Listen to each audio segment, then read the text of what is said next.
You know, What's going on, man? I'm a little Frank disappointed. Starfire. Nice to meet you. And, I'm a simple guy, and I live my life by really simple means, you know what I mean? And, I live by simple mottos and credos and phrases and everything because it works for me, you know what I mean? Lately, I've adopted a new one. Hey, what's going on, y'all? It's your boy Frank Starfire. This is the Just to Be Frank podcast. Appreciate you for joining me as ever. With me this evening is Shontyce Brand, who I would classify definitely as a motivational speaker. Ooh, I like I don't know what you do in your real life, you know what I'm saying? The videos, and it's interesting. You reached out. You're like one of the. You left a bunch of comments on one of the videos, and I appreciate the interaction because Lord knows I need more of it. And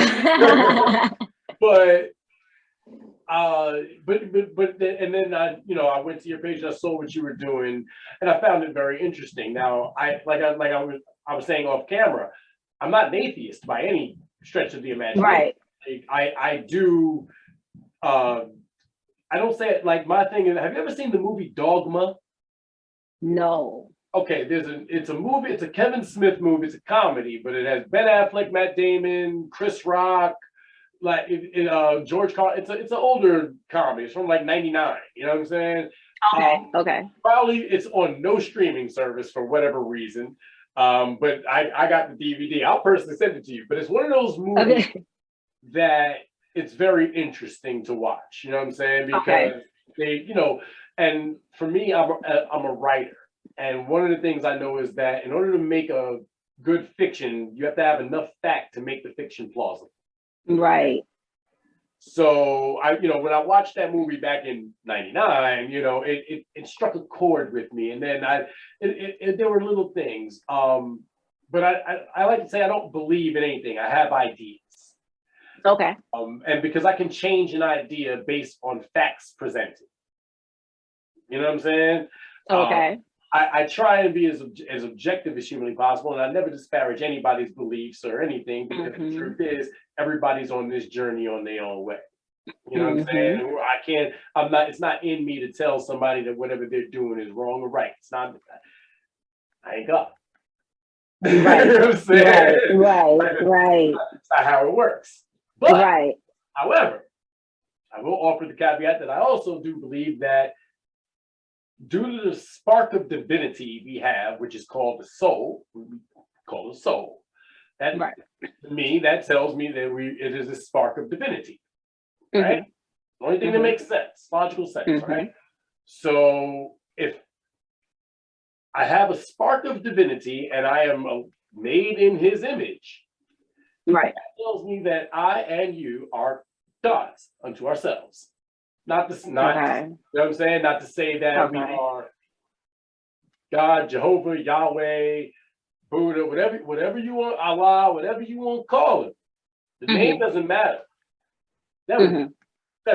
But what I don't do is I don't follow a dogmatic religious faith of any sort. Okay.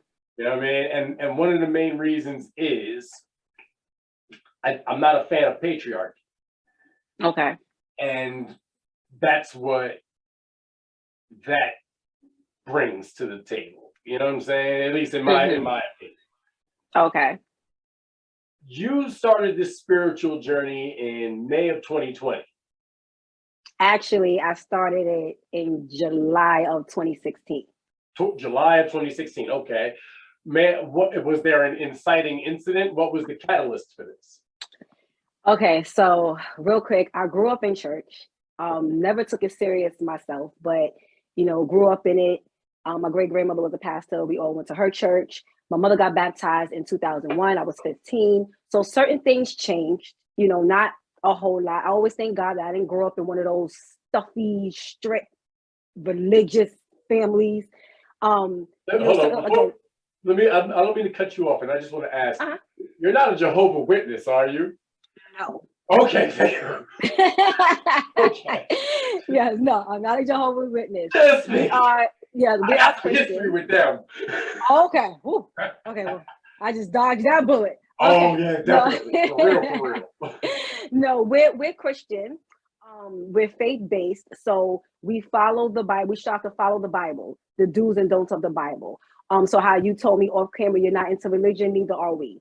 Right. Religion is man-made. Religion is just a bunch of rules that we come up with to now make us. Religion is, I want to do what I want to do, but still call myself a Christian and be justified in what I'm doing, but be able to look at you and say, you're wrong. Right. That's what religion is. We don't play those games. Okay. Whatever the Bible says to do is what we strive to do. Whatever the Bible says don't do is what we strive not to do.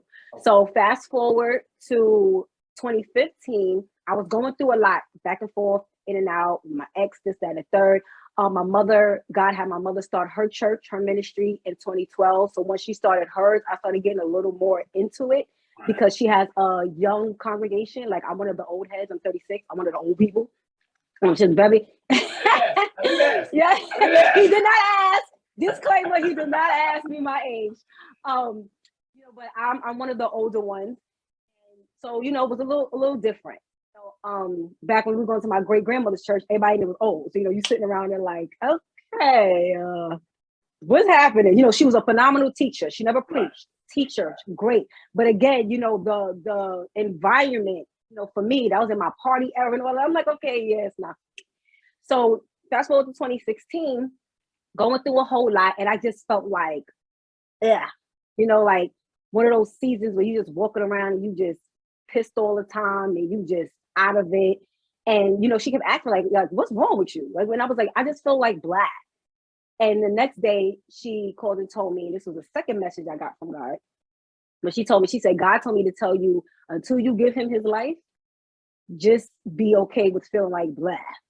And I was like, oh, okay. And that was a Friday. We worship on a Saturday. That next day, I gave my life. I said, okay, I want to get baptized. I had my reasons for not wanting to. I just felt like I would be leaving behind. I can't drink. I can't party. I can't have sex. I can't do this. I can't do that. All the I can't. That's all I focused on. Right. All the I can't. But when I said, okay, you know what, God, that means you paying some type of attention to me. So let's just start this. And starting out, it was cool. And then, of course, like any transparent Christian will tell you, when you give your life, that's when the journey really starts. There's no such thing as I'm going to get myself together and now I'm going to go to church. Because if you could get yourself together, you wouldn't need God. Like, come on. So, it's like God is touching me with this. And he's like, okay, now I'm going to tap into this, Shontyce. We're going to work on you not doing this anymore. We're going to work on bringing this part out of you. We're going to work on taking that part out, but enhancing this and tweaking this a little. Like, I'm going to let you keep this, but it has to be tweaked, and started the Switch with Shontyce back in 2016 with a couple of friends, where the goal was to make payment transparent videos on why we don't celebrate pagan holidays. So Christmas, Valentine's Day, Halloween, of course, that's like so blatant. But I love Halloween. but pagan, so. Right. But pagan nonetheless. My mother. There we go. Right. See, I'm now I'm popping. My mother started her podcast in May of 2020, and she came to me and she said, I want you to do a segment. And I was like, oh, okay. So she said, well, give me a couple of ideas. I'll go through it and I'll let you know which one. Pretty much God will choose, but I'll let you know. So we do embroidery. I'm wearing one of our hoodies. Right. We do embroidery fashion. Yes. So thank you. Gray is my favorite color, so Oh, and I got into gray real hard a couple of years ago. I don't know what it is about gray, but I love it now. It's it lies between. True. It goes with almost everything. Oh my gosh. So so I said, okay, well, he has me doing embroidery fashion. That's a whole other story. So I said, okay, maybe I could talk about that because no one really bigs up embroidery fashion. I said, okay, maybe I can kind of resurrect the Switch. And it was something else. I forgot the third one. And when I presented her with all three, she chose the Switch. Mm-hmm. And it had to switch. It had to change up. So now I'm giving the life tips that God has given me, mm-hmm. sharing that with the listeners. And then I said, okay, you know what? I should start putting these in video format, mainly because our podcast is from 7 to 9 a.m. I'm not a morning person, so I know a lot of my people, they don't tune in. So I said, okay, this will be a way for me to get them to listen and see it, you know, because that way they can go on YouTube, click it whenever they can, when they get off work or whatever, blah, blah, blah. So I still do it every morning, which right now I'm on Switch Tip 86, but I just started doing the videos. Okay. So I just did, you know, the second one. So that's kind of like a quick little snippet of my Christian walk so far. All right, so let me ask you this. So like for me, I had what you might call a spiritual awakening, right? Okay. But for some reason, again, I grew up in church. Like I said, I'm from Queens. Presbyterian Church St. Albans. If you know Jamaica Ave, I was baptized right there on Grace Church. I live by Linden and Van Wyck, so yes. Oh yeah. There you go. So I was baptized right there at Grace Church, right there on the Ave, on Boston. Okay. That's where I was baptized. You know what I'm saying? Okay, nice. But I remember distinctly never finding much comfort in it. Never finding it like to me, it was like reading Greek mythology or reading you know what I'm saying? And I was always one of those people that questioned. So one of my questions was, well, you mean to tell me that all these people were inspired to write the Bible, but not one was a woman? Not one lady got inspired? Not one? Okay, fine. All right. Cool. All right, I got you. Wait a minute. So, but the pyramids are older than this. So you can tell me how an omnipotent being created all the heavens and the earth, but you can't tell me with any basics of fact how the pyramids were built. Well, that's some faulty logic there. So I was that kid. Okay. I was that kid, and I just never found any comfort in it. But I like the stories. I thought they were interesting. Solomon was always tight with me. But then as I got older. Okay. And this is gonna be a very strange question. What kind of toothpaste do you use? Sensodyne. Okay. That has a shit ton of fluoride in it, right? I believe so. Yeah, you should stop using that. Okay. Fluoride is a neurotoxin. Just a quick aside. Fluoride is a neurotoxin with the same level of neurotoxicity as mercury and arsenic. Medical Journal Lancet, November 2014. Fluoride stops the flow of dimethyltryptamine, DMT, which is produced here in the pineal gland. Okay. Okay. What some people would call your third eye. You know what I'm saying? That's that chakra right there. You know what I'm saying?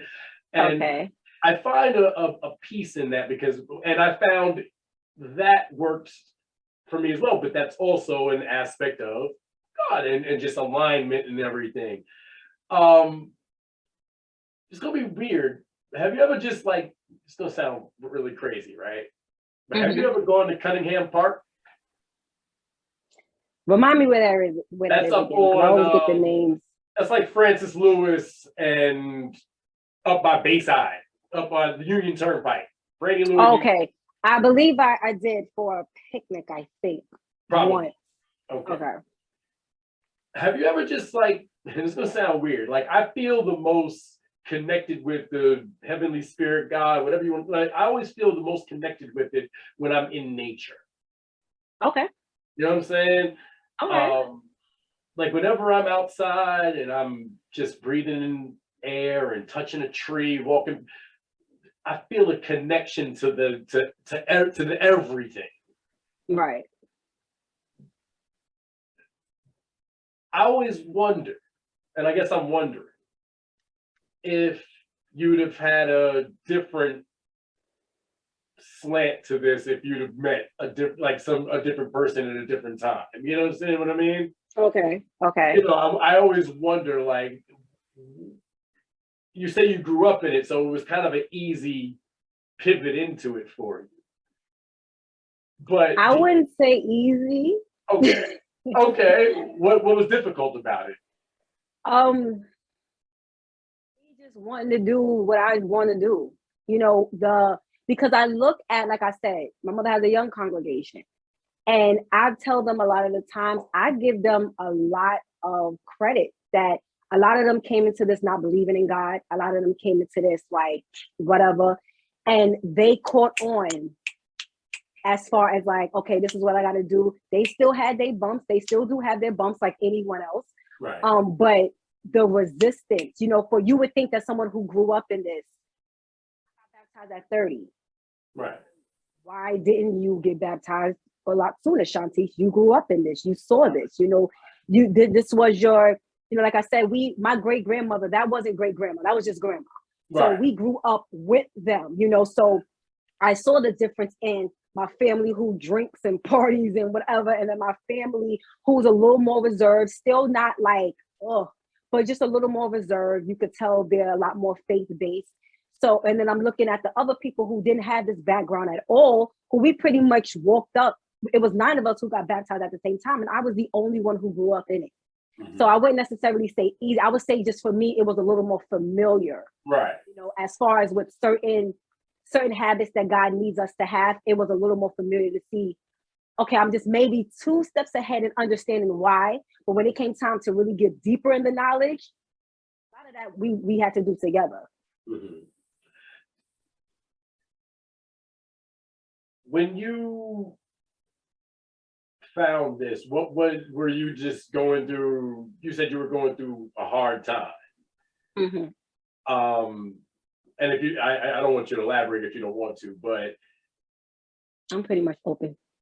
Okay. I mean, you don't want to be rude, but no, I get it. I respect it. Thank you. But smoking weed. Okay, so let me tell you, right? All right, let's go. Let me tell you, right? Because as I, God willing, continue to do these videos, you'll begin to see how transparent. I mean, no one tells absolutely everything, right, but I'm a little more open than some people expect. Like a lot of times I make my mother pass out. She's like, oh my gosh. But but okay, for me, I wasn't it. I think I may have smoked weed 4 times. Like anybody pay no attention to weed. The liquor. I didn't realize I was a functioning alcoholic until God said it's time to stop drinking. Yeah. It was the alcohol and it was the sex. Really had me caught up. And that didn't happen until after I got baptized. You know. It goes back to when we say I have to be ready. You know, I have to get myself together before God. No, because he doesn't start getting into the nitty-gritty until you say yes to him. And then you thinking you only 50% deep into this habit, and then you like, dag, wait a minute. Like, on this level? Oh, okay. Pat myself on the back, but yeah, no. But yeah, you should. But those are the most fun aspects of life in some ways. But I understand what you mean. I know what you mean. Like these, like, you know, I personally know that I would struggle with addiction. You know what I'm saying? I've smoked cigarettes for years. I mean, I recently have stopped. So yeah. I've smoked weed for a long, mm-hmm. and I still do. And listen, man, that's from the earth. God made it from the earth. Listen, that's a whole other show, Frank. Of course, baby, no. And I'm not much of a drinker, but I do enjoy some whiskey every now and again, some wine every now and again, a good cold beer on a hot day. You know what I'm saying? Like,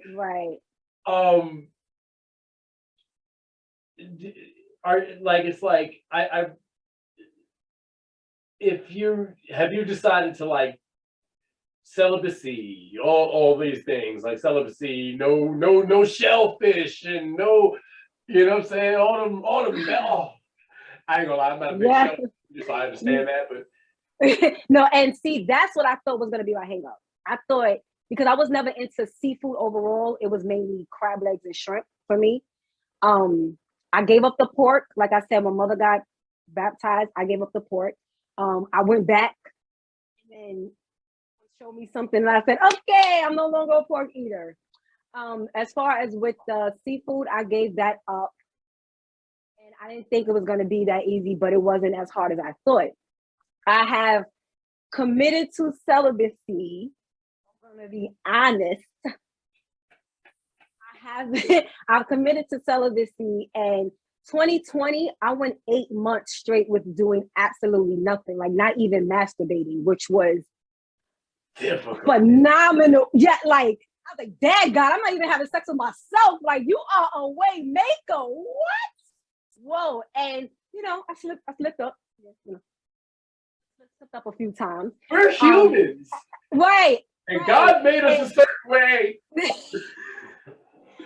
But you know what it does? It comes with, it has everything to do with not only obedience, but discipline.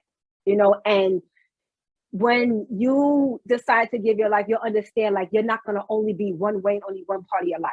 So if I'm not disciplined, let's say at work, it's not going to only stay undisciplined at work. I'm not going to be disciplined at home. I'm not going to be disciplined in relationships. I'm not going to be disciplined in friendships. I'm not going to be disciplined at the club or wherever. It's not going to only stay to just one area. So as of late, I've been abstaining, and I've been feeling really good about abstaining from any form of sex, because I played that game too. Like, okay, God, at least it's not penetration sex. And he's like, stop trying to play with me. I'm talking about everything. Okay? I'm talking about oral. I'm talking about everything. Okay? Stop playing with me, Shontyce. All right. So I've actually been feeling good about that. Drinking has been easier for me to stay away from. Cutting in and out.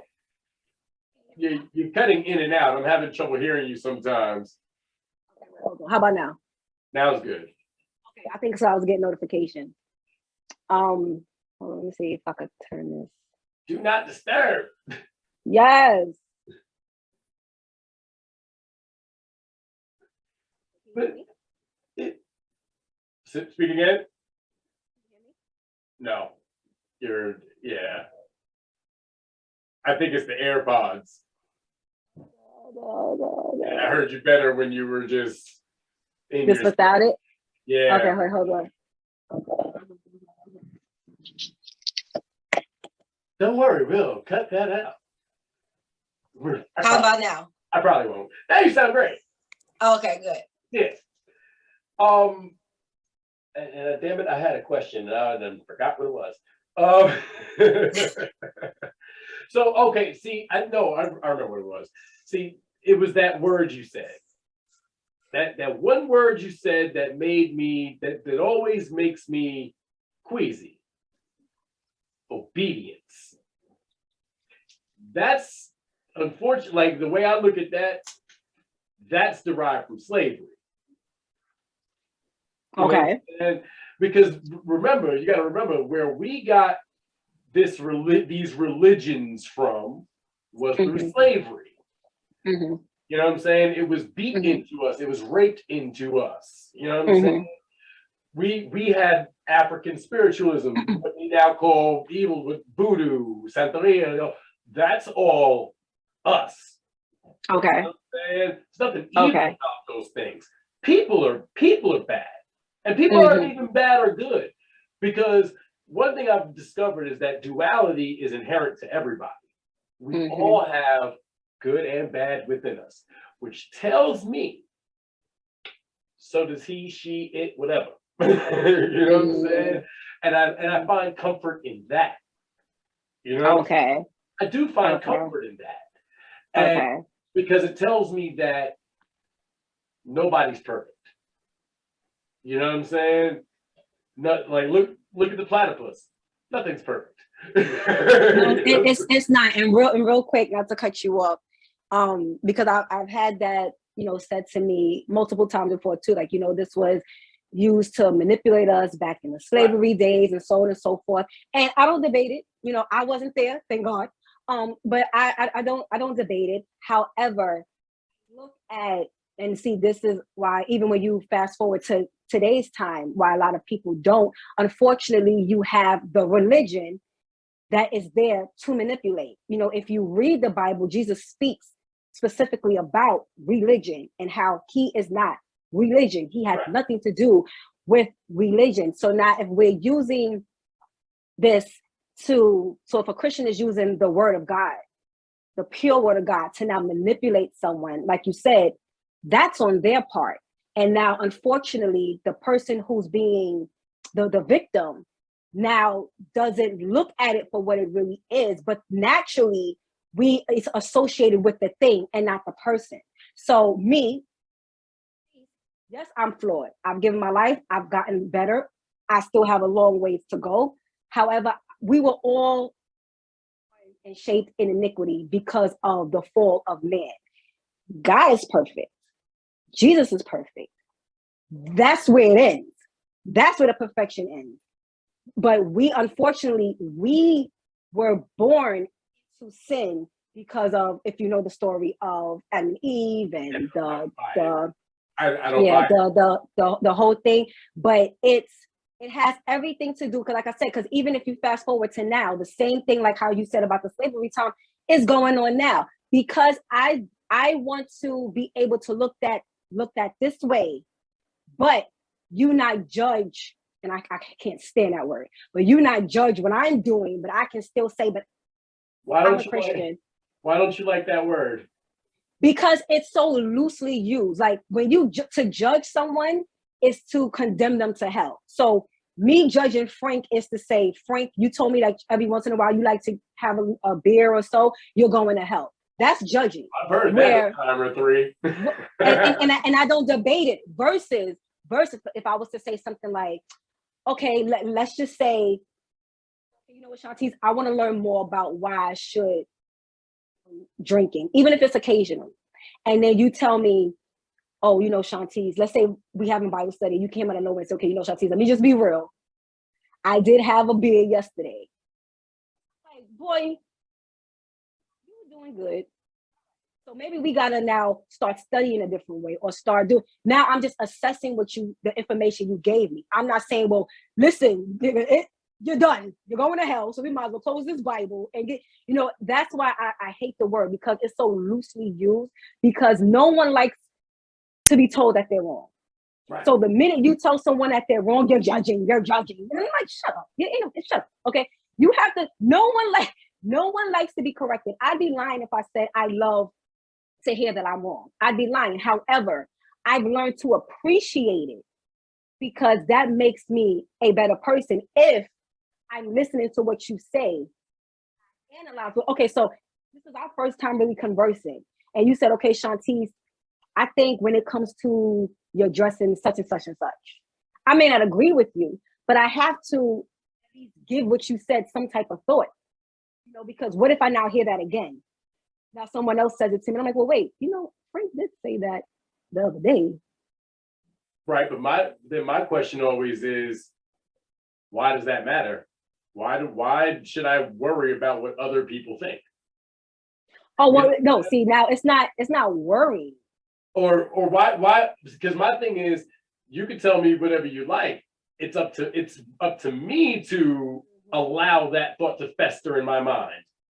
And that's the difference. And I choose not to. I choose to simply okay and go about my business, because I've realized, like, you can't allow other people to take you out of being who you are. You know what I'm saying? I know I'm not perfect, and you know, like I said, I don't know if it, like, I don't.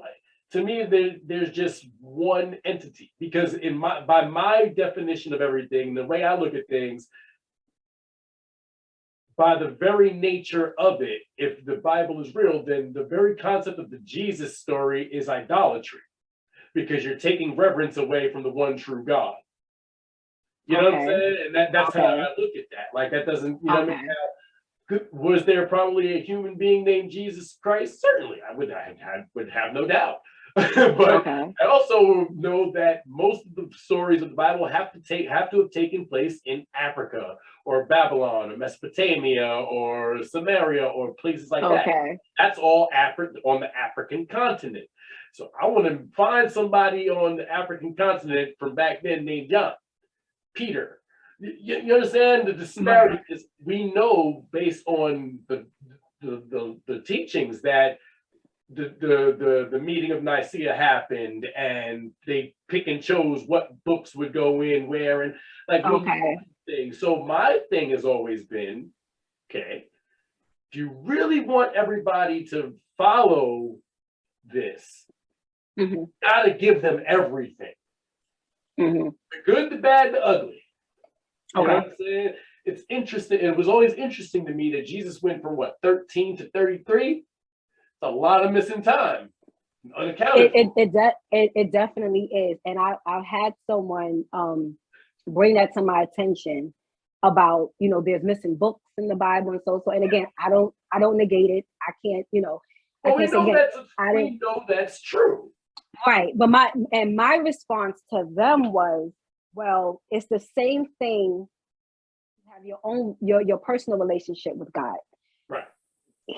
I don't have to know everything, and I have to learn that the hard way. There's a lot that I always felt like I need to know. And I've said to him, God, I need to know. So for example, when I told you back in 2015, when God gave me the message, I said I was going through so much. One of the things I kept going through a lot was with my ex.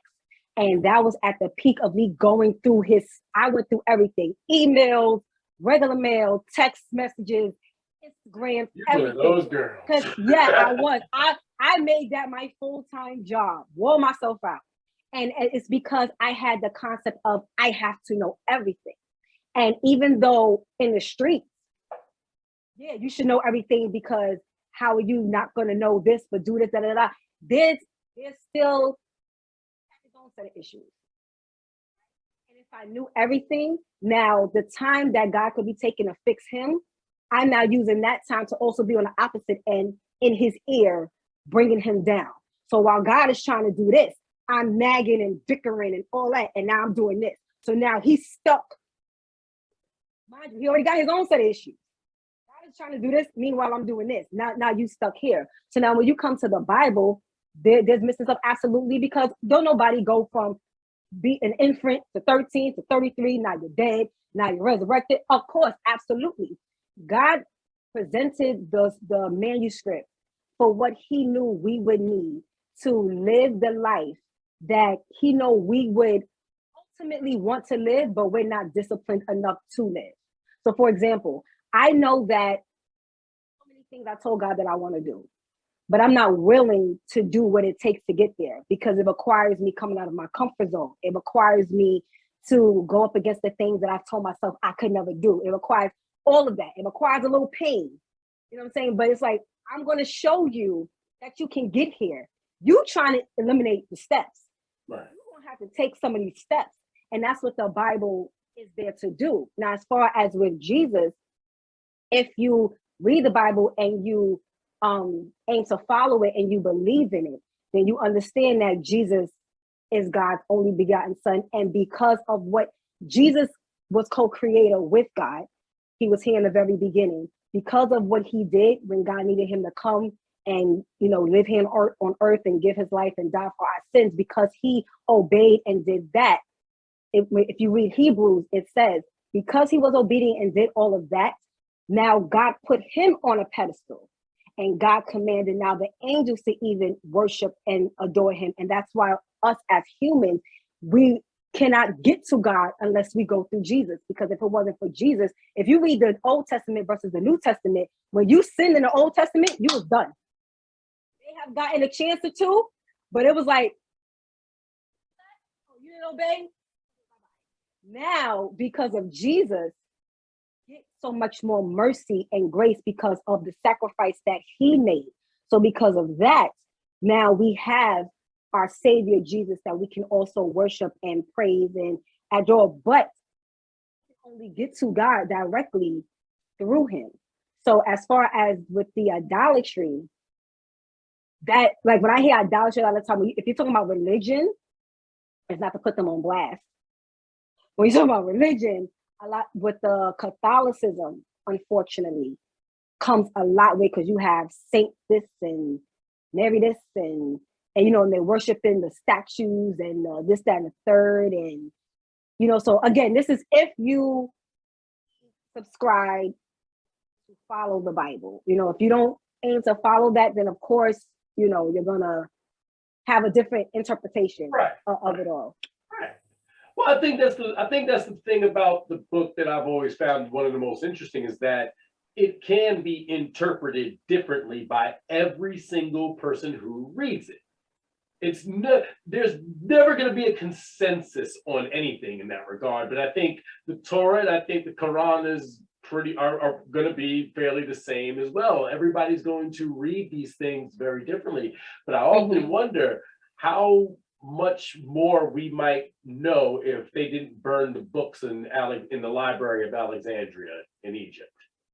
You know what I'm saying? Like I often wonder what we're missing. I know that I think I was watching a documentary where they were talking about how some of the parts of the Bible were indeed crafted from one of the tombs in Egypt, from some of the things, incantations and spells and things like that. And that always made sense to me, actually, because in my, you know, I found that, like, it's going to sound very weird.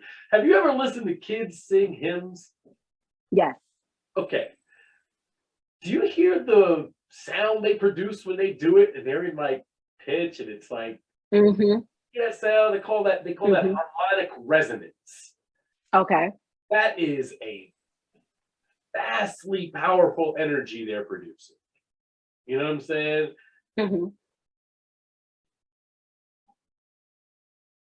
But I wonder, and I've often wondered, what if they didn't actually translate the scrolls and these things properly?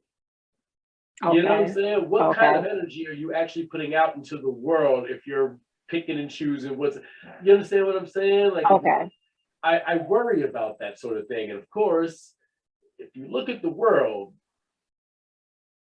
it's a little screwy right now.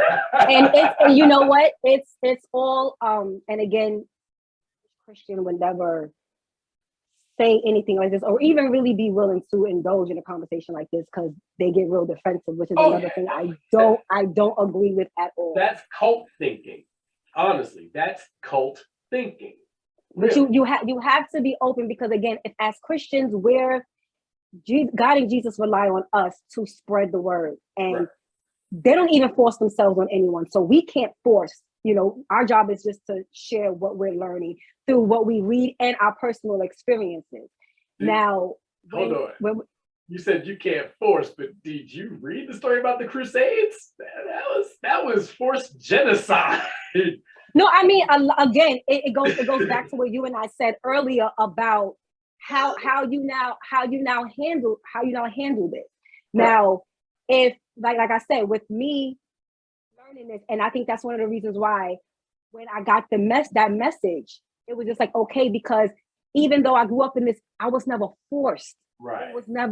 It was just like my mother told me, like, okay, listen, now you still living in my house, adult, I have to come to church, because as the head of this house, God, that's what God has given me.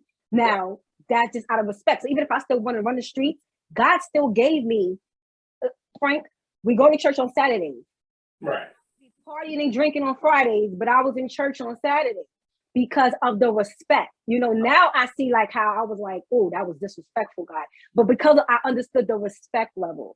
So now when we're going to, now we're looking at the Bible, they're missing manuscripts. You pay attention to a lot that's written there. Like, forget how other people manipulate it. Forget how other people now use the word to try to get me to do what they want me to do, what they think I should do, and to justify their mess. If I'm reading it, everything, even things that are going on now, as remedial as this world has become, all of that is in that book. And to be honest with you, I've been talking to people. Some people I don't deal with anymore. Some people I want to say deuces to, and God is like, I'm gonna need you to stand still. I equate that to what I'm reading. And it helps me to have the compassion for them. Because I'm like, God, if your word is saying that people who were once in you and now they turn their back, they're going to act like this. And I'm seeing it the exact way, not something similar, the exact way. Now, am I really going to sit here and get mad as if I didn't know versus, yeah, it does annoy me. Now I know a little better of how to deal with you.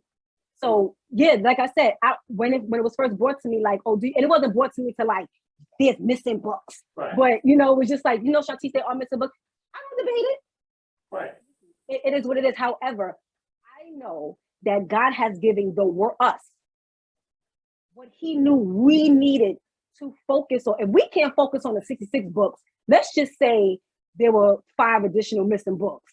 We ain't gonna grasp that. We can't grasp the first 66. So stop looking for what's missing and first show God that you can handle what he's given to you. And then now bring that to your everyday life. What is it that he has right in front of you that you can't even handle, but yet you reaching and grasping for everything else that you say that you want? Well, so again, no, I didn't mean to cut you off, but but what do you say to somebody like me who, honest, like I said, don't follow any of that. I believe in love. The only thing I believe in, I believe in love. I believe that by me spreading love, by me showing love to any and everybody, doesn't matter who you are, what you are, I don't care. I love you. You know what I'm saying? I'm doing what God wants me to do. You know what I'm saying?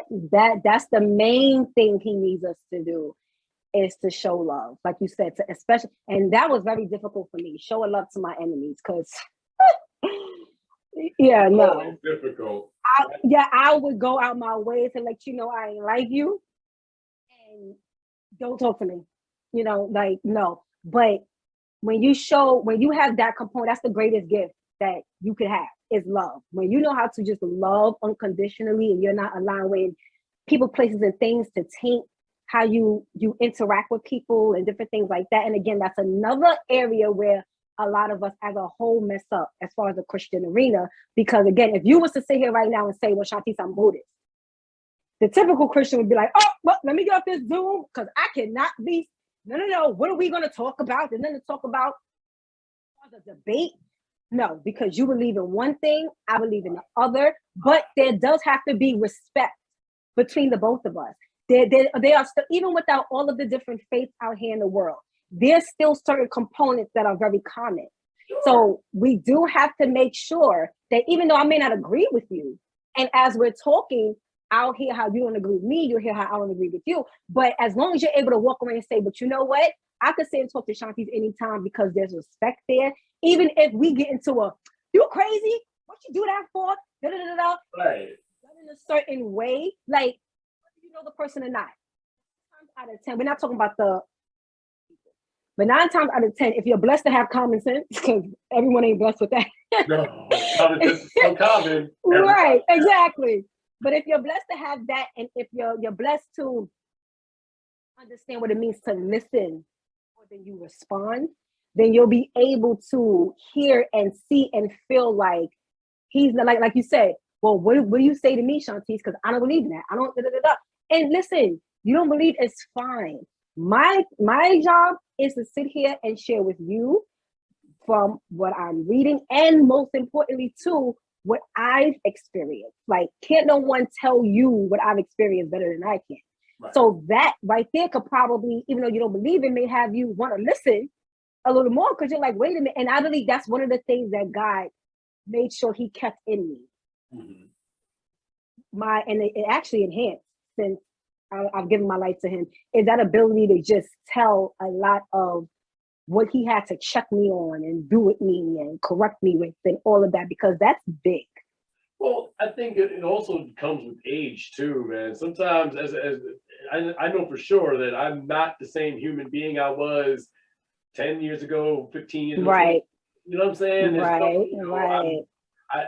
I may look the same, but I definitely right, because you definitely don't look your age, which is you know what I'm saying?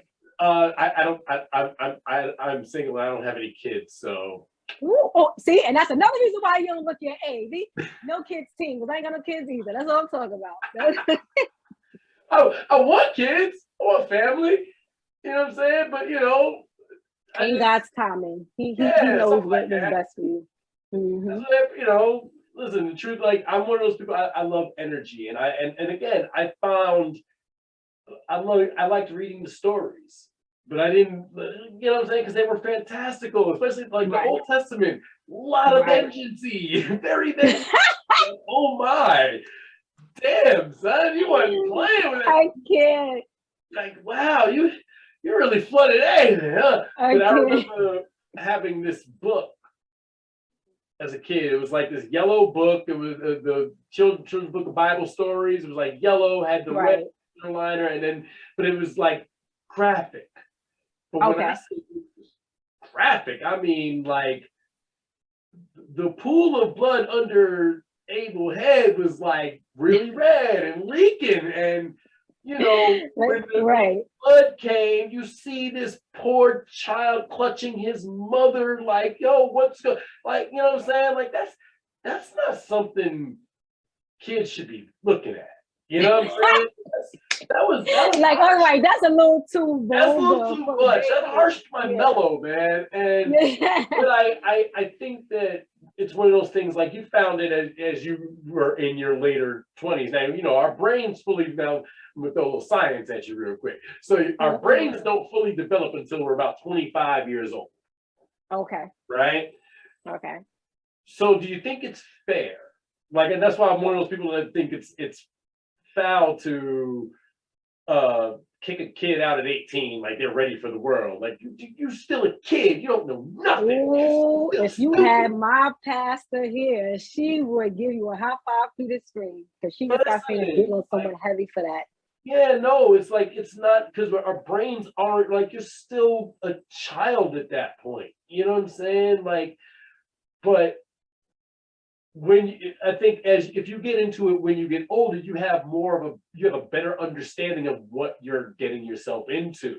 Like you said, you didn't fall into something that was more of a super religious doctrine and all, you know what I'm saying? What you're describing is more of a fellowship as opposed to a church, but you just happen to follow the Bible.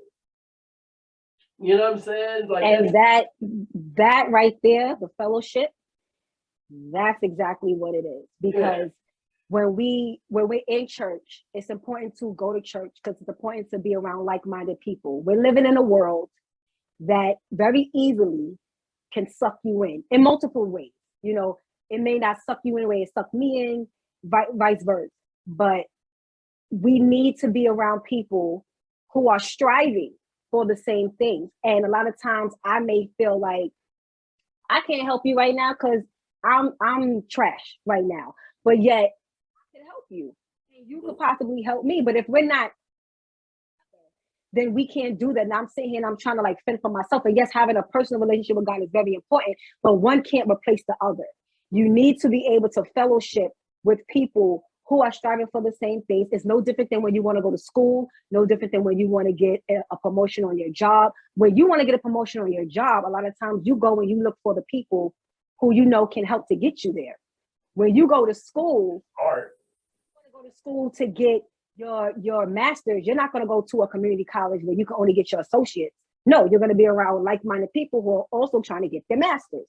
So it's the same thing, but that's where we suck as a Christian world. We suck at that because everyone is so me. I'm better.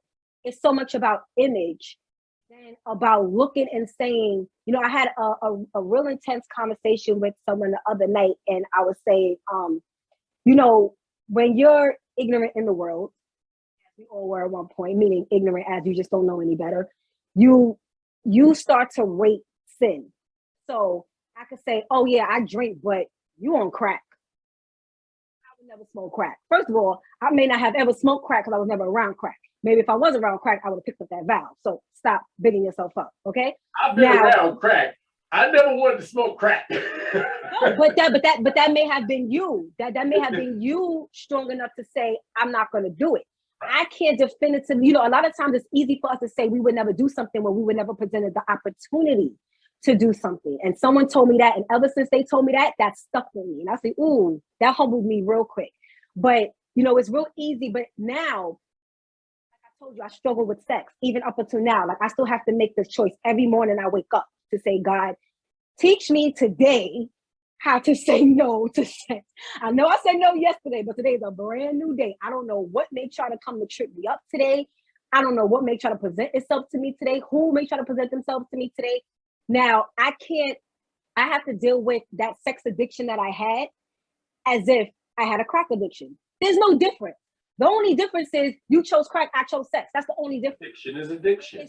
But exactly, addiction is addiction. So the same way as a crackhead, they say don't be around other crackheads, don't be around liquor, don't be around anyone else, anything that any person, place, or thing that used to help you. It's the same thing with sex. I can't say I'm not going to have sex, but then now I'm alone with you in a room, or I'm alone with you in a house, or sometimes we ain't even need no close proximity, just alone with you. Like, I can't be around you. Let's talk. If FaceTiming you is gonna get me a certain type of way, then we just need to talk. If hearing your voice is gonna get me a certain type of way, then we just text. Exactly. But you have to deal with it the way it really is. That sounds fair, but that also sounds horribly boring. And You said it sounds what? Horribly boring. And now I'm not gonna sit here and act like as like your lifestyle boring. Yeah, like that. Like, okay. It sounds horribly restrictive. Okay. My argument against that has always been, I'll give you the perfect example. Okay. They say stealing is a sin. Mm-hmm. Okay? But I have stolen to feed my family. Mm-hmm. But all else failed, I have. You know what I'm saying? And I utilized my God-given gifts to do it. Right? Okay. Aladdin lifestyle. You got to eat to live. Sometimes you got to steal. You know what? And I can't. Now I don't have to do this anymore. Thankfully, I've done this in eons. You know what I'm saying? Right. But Right. I have, and I have no problem freely admitting it, because the truth is, I'd rather be honest about it than try and hide who I am. You know what I'm saying? I'll see anything. I did it like that. Right. Right. Right. You know what I'm saying? Right. Now the question is, am I sorry I did it? No, not by all. Not at all. Because, like I said, I used the skills that I was given to do it. You know what I'm saying? Don't give me the skills if you don't want me to use them. You know what? So, you had those skills, but how we choose to use them now, you having to steal to feed your family. That I can't say you're going to hell for that. God knew whatever your circumstances were. He knew your circumstances better than you. So he spared your life to get through that. Someone else could have stole small thing one time and lost their life. He allowed you, to go through that. Now, not only did you come out of that, but now you don't even have to do that anymore. You're able to survive without having to engage in anything like that, which is a true blessing. Now, again, it would take Frank with God, and God will reveal to Frank why he showed you mercy during that time. Now, there's some people in your situation where even now they don't have to steal, they will still choose to steal for whatever the reason, because they like the rush, or whatever it is. But it's an addiction. Right, or the addiction. But it doesn't, being without a job or money doesn't justify me stealing. Now, would I understand that more than someone who didn't have to? Absolutely. Yeah. But it doesn't necessarily excuse it. And again, this is where the religion kicks in. Because religion says you're going to hell for that. Listen, man, they make hell sound like so much fun because all the cool people seem to be there. I'm so mad. But that's what religion says. Yeah, it is. Think you're going to hell for that, right? Yeah, right. And I'm thankful, like for me, I don't know and this is what I'm saying. I don't know if there's a heaven or hell. Like, I don't believe there's I know Satan is a Hebrew word for adversary. We all have a Satan. We all have adversaries. You know what I'm saying? And if you want to say that Lucifer is look, that's a cool story, bro. But no, you are a human being. You can't, like, I love how people just, oh, the devil made me do it. No, you made the choice to be a No, see, this is what you made a choice. You know, people say that shit. I mean, sorry, folks. You know, people will say that. You know what I'm saying? Right. Oh, the devil made me do it. No.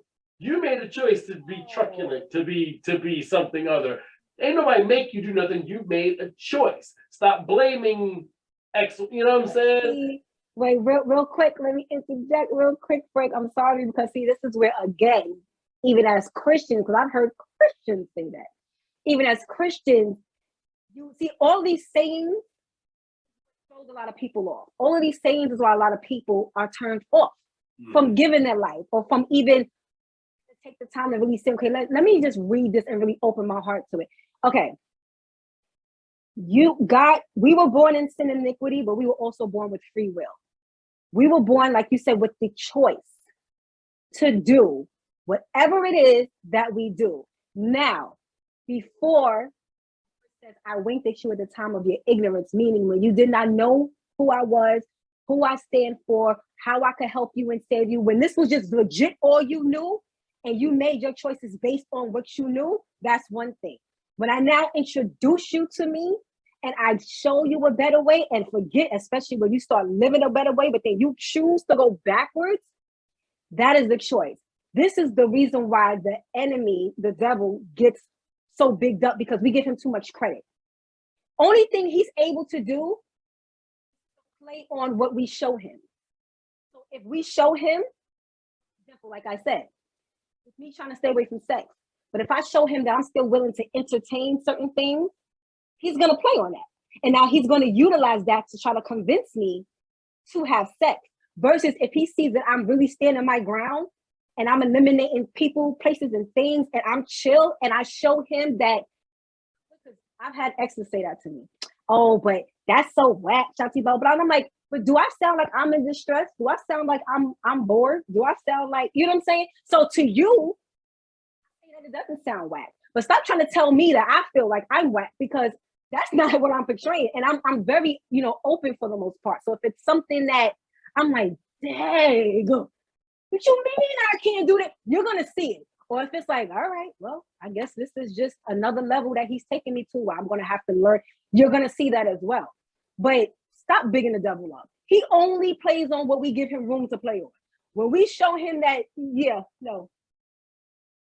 I'm good for you, after a while, he leaves you alone. And the Bible says that.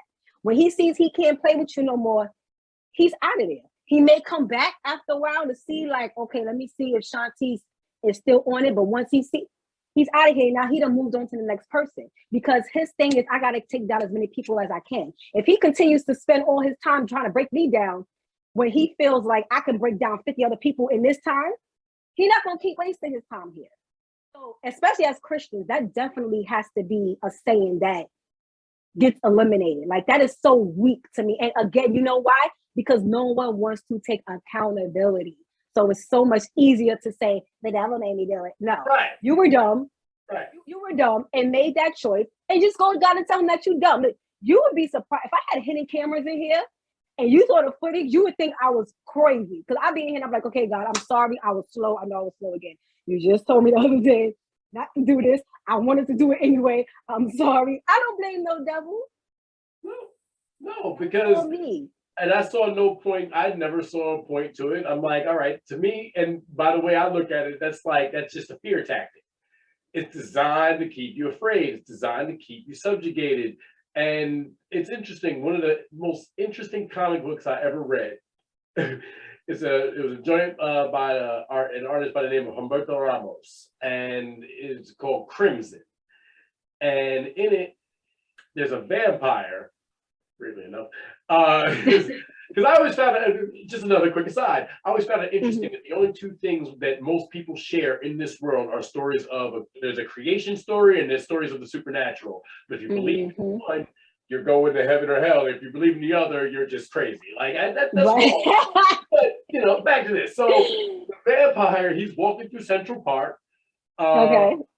And he sees a little girl outside, little black girl, you know, wearing a freaking snowsuit, selling roses. And he's like, yo, you should be home. It's Christmas Eve. He's like, yo, you should be home, you know, waiting for Santa. You know what I'm saying? Eating sugar plums, man. And he buys all the, this vampire buys all the roses from her, gives her bread, buys all the roses, and then gives it to some homeless lady sitting there like, yo, everybody deserves a Christmas.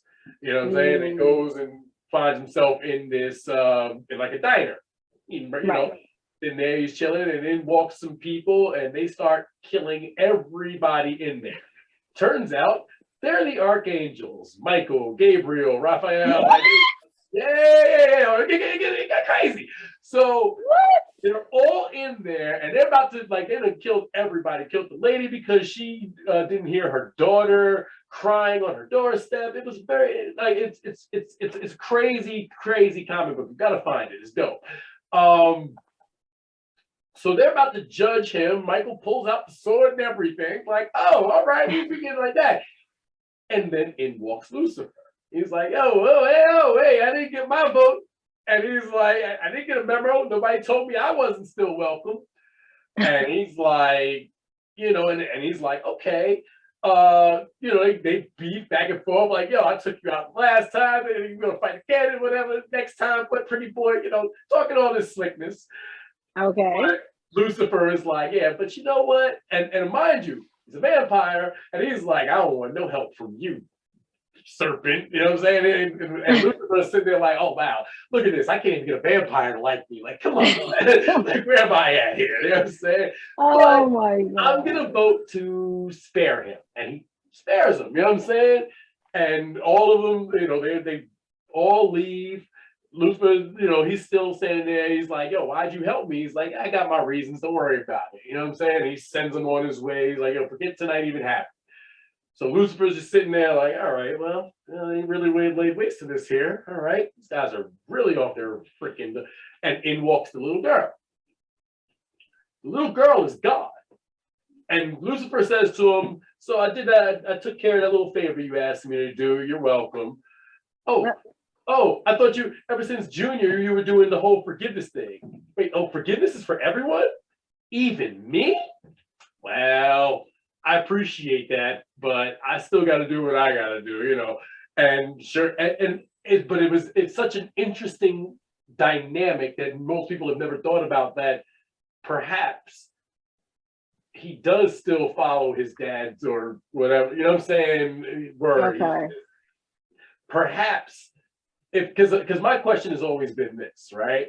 If everything is God's will, then isn't Lucifer just doing exactly what God made him to do anyway? He knew it was going to happen. God's will. Okay. So if everything is God's will, then there's no coincidence. There's no circumstance that's not under his control or purview, which says to me that everything that's happening is supposed to happen. You know what I'm saying?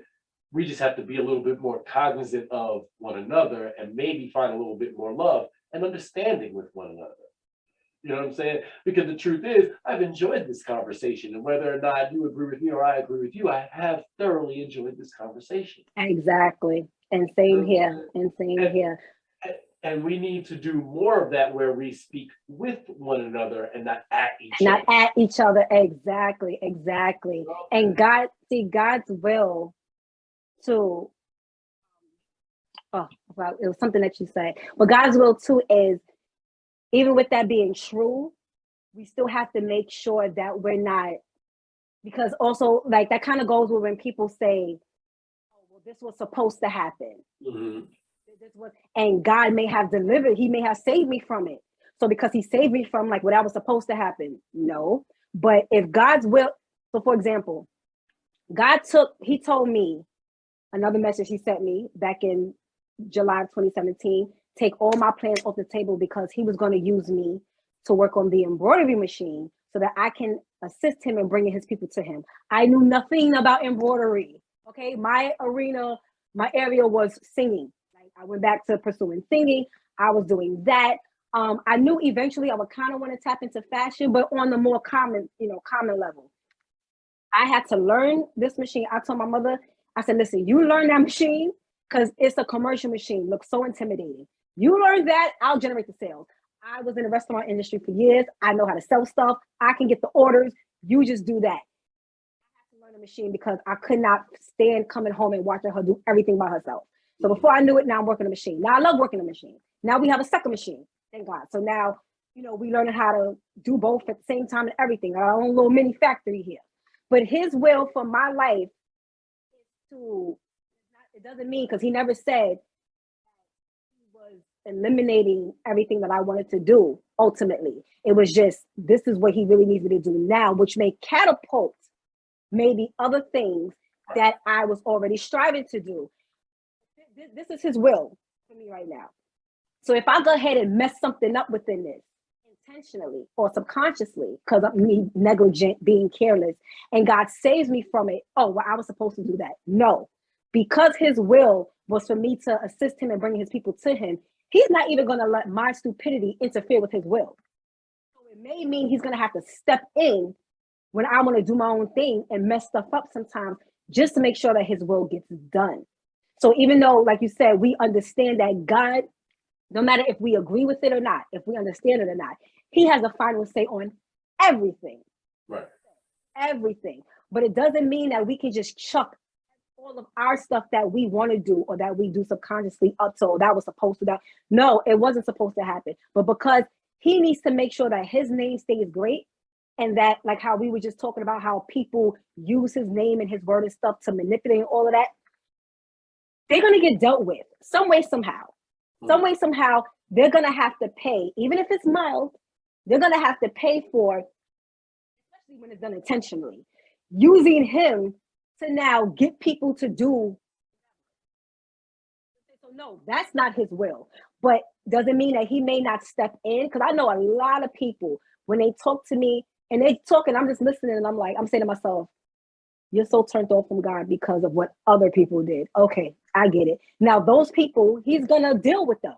But it doesn't mean, if God still wants your life, no matter how much you're turned off, no matter how much you're cursing at him and doing all of this and damning his name and all of that, if he still wants your life, he's going to get your life because that's his will. So he's going to still make a way to knock all those walls down, everything that you're internalizing and holding in that people did, and now you're using that against God.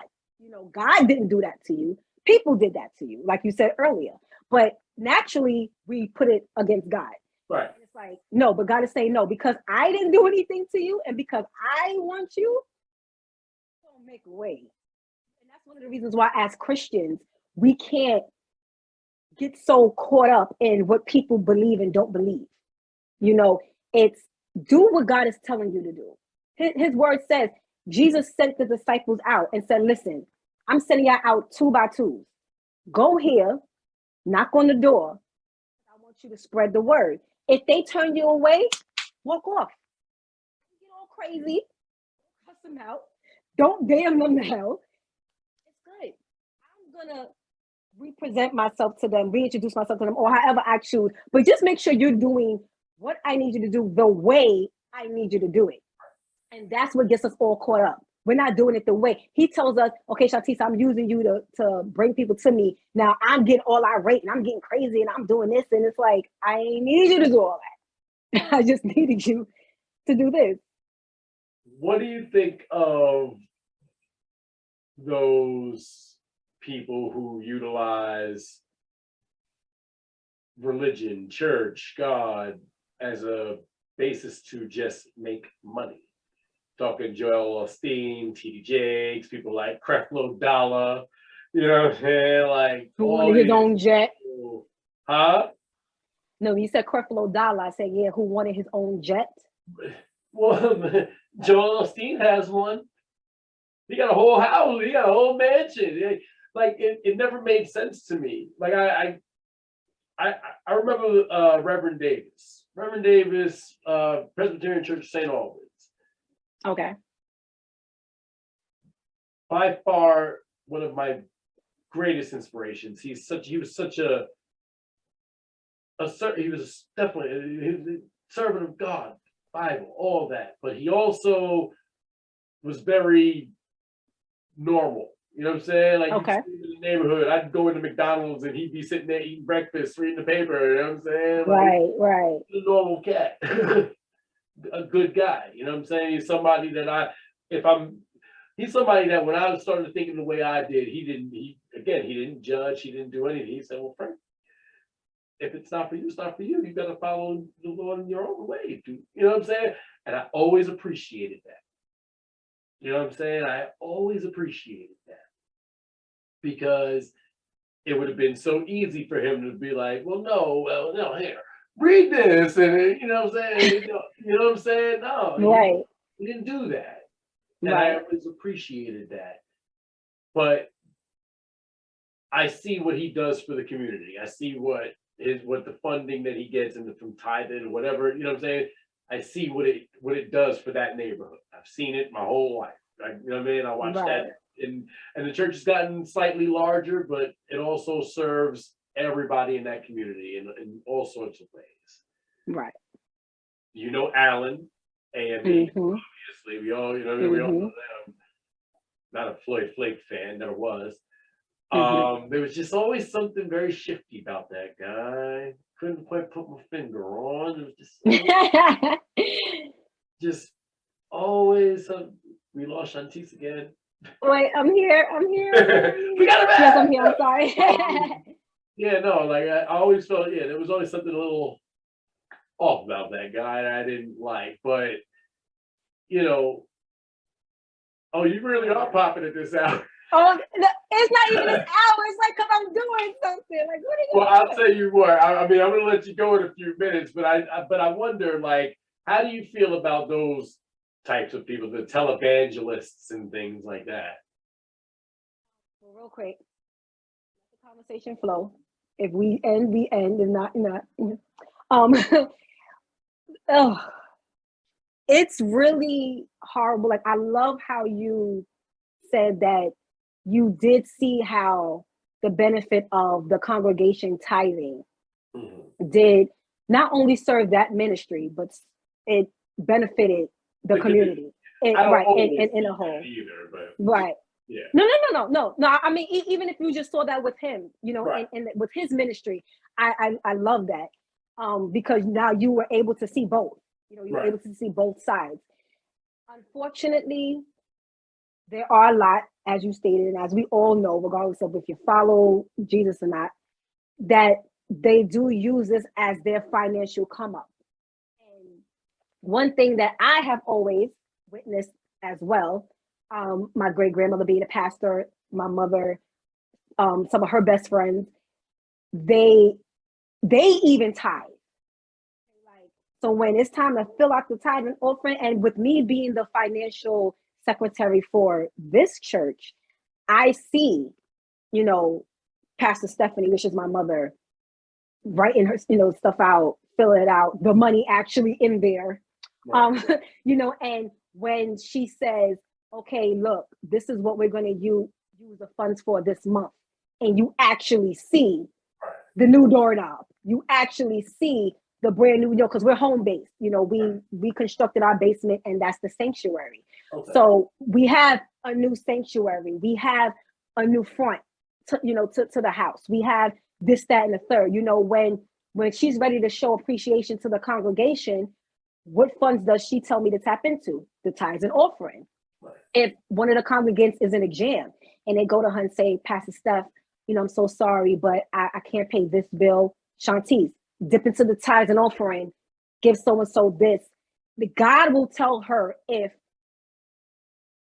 for example, Mary doesn't have to pay this back, but maybe John has to pay this back because maybe John was messing around with his money, and that's why he ain't got it. So yes, God is going to show him his mercy, but he's going to have the responsibility of not paying the church back.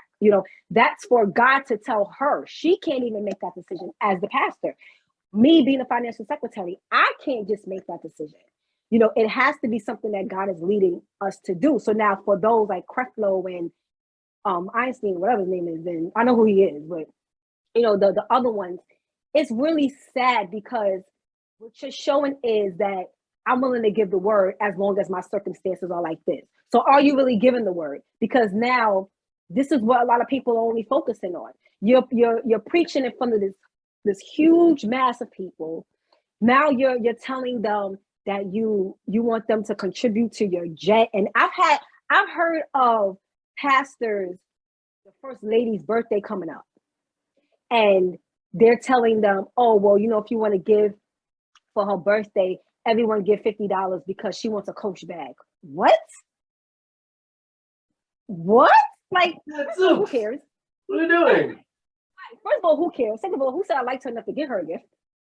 Second of all, like, what? Like, how dare you sit and say, so it's not about it's her birthday, whatever. Because I always felt it was tacky for people to say monetary gifts accepted. Shut up. Let people give what they want to give. If I choose to give money, then I give money. If I choose to actually go out and purchase something, then let me give that to you. But there's too much idolizing of self. And that's what that's all about. If you have more than one church, which see that's a whole other, because there's no way as an effective pastor, when you watch, let's say Creflo, and you see all the masses, TD Jakes, all those people in there, all you're doing is preaching. Being an effective pastor, you have to be involved in the people's lives. How are you involved in all people's lives? You still have your life. You still have your family, So it doesn't mean, I'm not saying that I don't believe or that God won't bless you with the opportunity to reach the masses and to preach to thousands and thousands of people, maybe even more than one location. Absolutely. But if you're going to be an effective pastor, you have to be in the trenches with your congregants. And if you're in the trenches with your congregants, there's no time for you to care about having jets and cars. You're going to want to make sure that your congregants have a reliable way to get to and from church, that they have food on their table, that their mortgage and rent is paid, that their children are good, and this, that, and the third. It's going to be so much less about you and more about the people that God is saying, I need you to take charge over their lives here on earth. While I'm giving you what to give them, this is what I need you to focus on. So I personally think it's disgusting. And I thank God that was not my introduction to him. Well, what if churches had to pay taxes? Think that would help? Because most churches have a tax exemption because they're churches. Right. But to operate a church, don't you have to have a business license? No. No. To operate a church, you are registered as a nonprofit. As a nonprofit. Yes. Yes, Right. You operate as a nonprofit. I think you can do a 501c3, especially if you plan on doing a lot of community service stuff. Right. So like the pastor you were referring to, with him doing a lot of community stuff, it would make a lot of sense if he was to go get a 501c3. But you have to have at least the pastor and 2 other people on your paperwork where you go to establish like your church account and stuff like that with the banks. And you have to settle it as a nonprofit. So you're not paying, like you say, they're tax exempt. So they don't have to worry about paying any taxes. But one would call tithing income, wouldn't you say, to a degree? Of course. Right. You tithe mainly because the building, Right. likely. So even though we're home based, we don't have a lot of the expenses that the typical church would have because we're not paying, that kind of stuff. But there are things within the church that still need to be paid, So of course, when you tithe, you're not literally giving that to God because God can't do nothing with our money. But you're giving it, you're giving it to help to keep the ministry going. Now, there are some pastors who that is their income. They do take a certain percentage because that is their job, but there's still limits to that. You get what I'm saying? Right. So it has to be more about making sure this ministry can stay functioning because there's so many other things. Even if you just stay within the 4 walls of the building, there's still things that have to go on in there.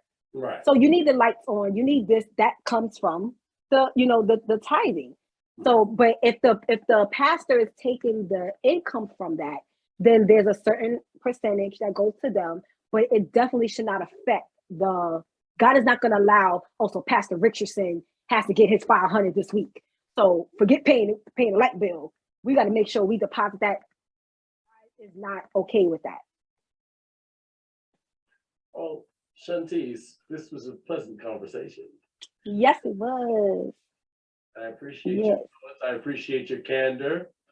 It was a struggle to not curse this entire time.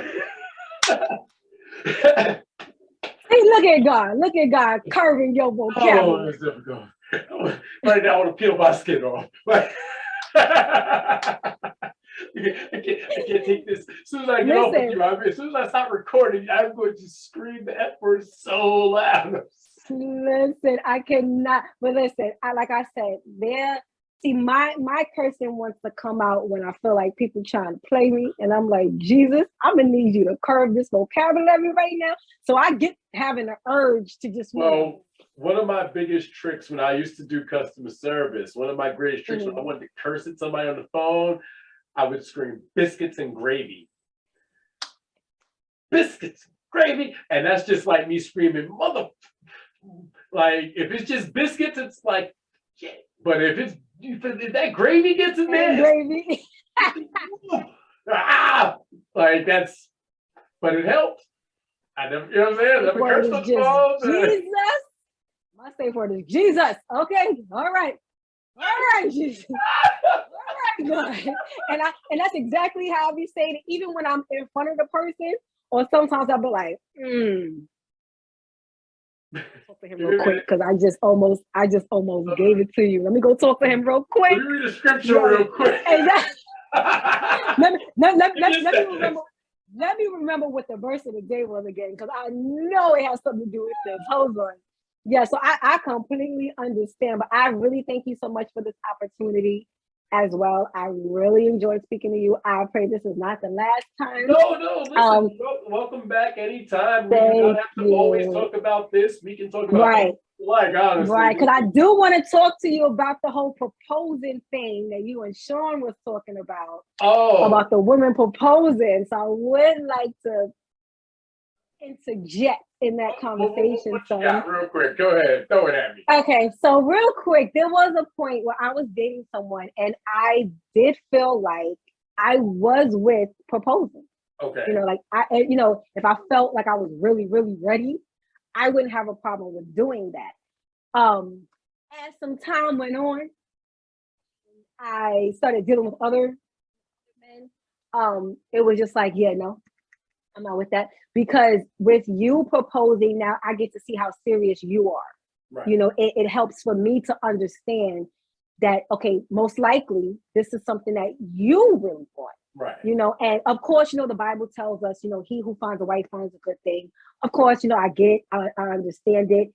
But it does teach as the women, again, this is why I say you can't be the body being point. When you think about how women are now, we're not laid back enough where we need to be laid back. We have come a long way where, like you stated before, we've bossed up a lot. We're running a lot more homes and businesses and so on and so forth. There are some times, though, where you need to just kind of chill. Not to say that that's just a situation where you need to chill, but a lot of times where God needs the man to take his rightful spot and just learn what it means to step up. Because a lot of these men have gotten too complacent. No, listen, I agree with you, but I also disagree, because I genuinely don't think that man came before women in this world.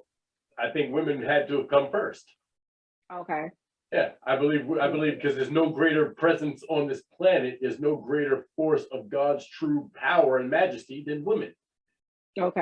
You know what I'm saying? Like, for me, women are everything. Like, y'all are the perfect personification of what God intended.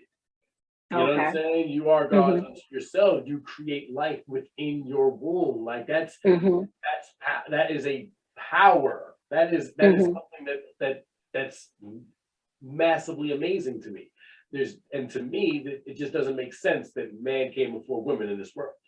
It just never, never jived for me. You know what I'm saying? Okay. And again, I think that a lot of times that we have this patriarchal idea of what's supposed to be based on what this book tells us. Mm-hmm. But you also just have to recognize that people are going to be people, and sometimes you just have to go with the flow. And if we're together and you feel enough love for me to propose to me, I'm not going to be mad at that. You know what I'm saying? That's not to say I wouldn't propose to you, but you know what I'm saying? Right. And I don't. Yeah. I don't believe like if I was to propose to my boyfriend, God would be like, oh no, I shun you. You know, I don't believe it. I do not believe that at all. I really, really don't. But I'm also just thinking about, because women, you know, because it does have a lot to say with it being a balance of both, a balance of understanding God's initial intention and understanding where we are now. Right. You know, where women have had to step up, you know, because I've had debates about, you know, of course, and of course it mainly comes from men, that, you know, women should not be at the pulpit, women should not lead church. It's like, okay, so if we wait for y'all, there will be no church. Shut up. But, you know, I think it needs to be a healthy understanding and balance of both, and to understand, because everything is not a one note Charlie. Everything is not this is what it is across the board. So it may be, let's just say, in your relationship where God may say, okay, you know what, Rebecca, I need you to take this stance with Frank, because maybe off what Frank's need, I need Frank to step up, but Frank may need to see X, Y, and Z. Or I may need Frank to tone down some. Right. Frank needs to see you do, where maybe in my relationship, I'm too dominant. I need you to fall back, because that's been my situation a lot of the times, okay? Where God may say, I need you to chill. So proposing may just be another way for you to try to dominate this relationship. No, I'm gonna need you to wait on my timing. Right. Now. And exactly. Stop trying to control everything. Right. Wait on my timing. So even though we do have, you know, but again, like I said, it needs to be a balance, because again, that's where you got to cut off the religion. When you read his word and then you have your personal relationship with him, he blesses you with the discernment to understand where there needs to be a balance, and where his word may still need to come above your logic, and where he needs to be a balance, and so on, you know, back and forth. Now, I'm gonna close with this quagmire for you. What do you do when God sends you the perfect guy and he happens to be an atheist? That is a whole other situation that actually I have been in. But yeah, that's a whole other thing. But I did talk to Sean, Frank, about getting you guys some personalized, I'm not sure if he told you, some personalized shirts with the show's name on it. So when you're doing your shows and stuff, you can, you know, wear it, because that's what we mainly, that's what we mainly do. So like our theme for this month is God Owns It All. That's one of the main reasons why I'm wearing this one. So even though we're pushing that theme, but you know, we specialize in just personalizing. Oh, cool. Apparel. We make handmade banners. We make. I was gonna say, I need a banner that says the Just to Be Frank podcast. Listen, I got you. So even if you don't have a logo yet for either one, and you just want the wording right now, however you want it, just hit me up and let me know. But again, I really appreciate this opportunity. And real quick, let me just show you how that works. I was just about to, at 5:59, send you an email saying, unfortunately, I can't, because we're dealing with some family stuff on this end. Oh. And I was just like, all right, God, I need you to tell me what you want me to do, because honestly, I can't discern right now. I was like, my mind is just too much into what's going on. And I was like, I was standing there and I was about to hit send. And I was like, I feel like you saying no. And when you sent me, like you told me you were going to at 6:15, and I said, oh, he's still available. That must mean, and so much came out of this that I'm just like, I'm happy that I'm really learning what it means to not just do what I want to do all the time. Well, logic, you know. It was wonderful. You know what I'm saying? And I learned a lot about you, and I want you to keep doing what you do. You know what I'm saying? Because the truth is, like I said, whether we agree or not, you have a voice, and you have to voice what you're saying. You know what I'm saying? Right, and right. I think there is indeed power in that, and I want to definitely, come on back anytime. Like I said, we can always talk about aliens, talk about your weird exes. I got a few stories for that one, so I'm with it. we can swap stories on that one. But I definitely appreciate you. This was good. You know what I'm saying? Yeah. And again, Sean be telling me about people who watch. I'd be like, oh, tell them to type it out, tell them to comment on it, and you did. So I appreciate that for sure. Of course. And what's the name of your embroidery company? Personalized. Huh? It's personalized. It's personalized. Okay. Yes. And you're on Instagram and all that. Tell folks where to find you. Yes. It's at the embroidery style Instagram. It's the same thing for Facebook. If you forget it's personalized, it's put in at the embroidery style. It's the same thing on Facebook. Like I said, we personalize, even though this is a church entity, we do everything. We do have our few restrictions that we don't, but we're not, God didn't lock us in to only do Christian-based stuff. So don't get scared because you heard me talking about Jesus. We'll do stuff for your birthdays, your anniversary, everything. And for the switch tips on Instagram, it's switch tips. And on Twitter, it's Shontyce Tips, even though I got to really get up on Twitter. I got to really wrap my head around Twitter. It's like, I don't know. Ticks again. Yeah. One time I locked myself out my Twitter. I had to hack my own Twitter to get back in because I was off for so long. Because you really have to have the eyesight and the patience for Twitter a lot of the time. But I'm always on Instagram. So Shontyce Switch Tips. Please go back. I appreciate you, Frank, for taking the time to watch the videos. Because I really try to make sure my transparency and personality is shown in that, because it's not about me giving y'all saying. He had to give it to me first for me to check myself. And now he's trusting me to share that with whomever else it can help. So I ain't above nobody. This is still, even though I'm on Switch Tip 86 and I'm starting from number 1 with the videos, I still got to go back and pray on and reread verses and making sure that I'm still good, in those areas, because this is still a daily thing. This ain't once saved, always saved. Ain't no such thing. Yeah. Well, you're not wrong, man. Well, I want you to keep doing what you're doing, and I appreciate Thank you. For Shontyce Brand, I am, of course, Frank Starfire. I want to thank y'all ever so much for joining us this evening. Y'all have yourselves a blessed night. One love, abracadabra. Peace.